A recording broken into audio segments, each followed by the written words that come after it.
നമസ്കാരം, കൊട്ടാരക്കര മീഡിയയിലേക്ക് സ്വാഗതം. ചൊവ്വാഴ്ച രാവിലെ 11 മണിയോടെ പത്തനംതിട്ട മാർക്കറ്റിൽ ഒരു ബഹളം. ഒരു സ്ത്രീ ഓട്ടോറിക്ഷയ്ക്ക് കൈ കാണിക്കുന്നു. നിർത്തിയ ഓട്ടോയിലേക്ക് കയറുന്നു. പിൻസീറ്റിലിരിക്കുന്ന ആളിനെ ഓട്ടോയ്ക്കുള്ളിൽ തന്നെ ഇവർ കൈകൾ കൊണ്ട് കുരുക്കി അനങ്ങാനാകാത്ത നിലയിലാക്കുന്നു. ആളുകളെല്ലാം സ്തബ്ധരായി. ഓട്ടോ പോലീസ് സ്റ്റേഷനിലേക്ക് വിട്ടോളൂ എന്ന് ഡ്രൈവറോട് സ്ത്രീ പറയുന്നു. അപ്പോഴേക്കും സിവിൽ പോലീസ് ഓഫീസർമാരായ ആകാശ് ചന്ദ്രൻ, അനുരാജ്, മണികണ്ഠൻ എന്നിവരെത്തി.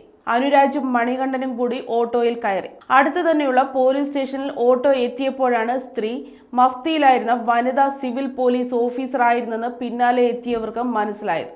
ആർ കൃഷ്ണകുമാരി എന്ന കൃഷ്ണ കീഴ്പ്പെടുത്തിയത് 3 വർഷമായി മുങ്ങി നടന്ന പോക്സോ കേസ് പ്രതിയെയായിരുന്നു.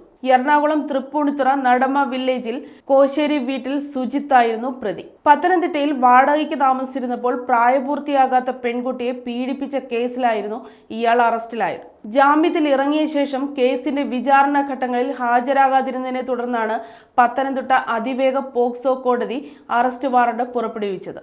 കോടതി നൽകിയിരുന്ന അവസാന ദിനമായിരുന്നു ചൊവ്വാഴ്ച. ഇയാൾ പത്തനംതിട്ടയിൽ മാർക്കറ്റിനടുത്തുണ്ടെന്ന രഹസ്യ വിവരത്തെ തുടർന്നാണ് കൃഷ്ണ അവിടെ മഫ്തിയിൽ കാത്തുനിന്നത്. പോലീസ് സ്റ്റേഷനിൽ എത്തിയ ശേഷം ഇയാൾ പോലീസുകാരോട് അസഭ്യവർഷം തുടങ്ങി. പിന്നീട് ജനറൽ ആശുപത്രിയിൽ എത്തിച്ച് വൈദ്യപരിശോധന നടത്തി. പരിശോധനയിൽ ഇയാൾ മദ്യപിച്ചിരുന്നതായി തെളിഞ്ഞു. കോടതിയിൽ ഹാജരാക്കിയ ശേഷം പ്രതിയെ കൊട്ടാരക്കരയിലെ ജയിലിലേക്ക് മാറ്റി.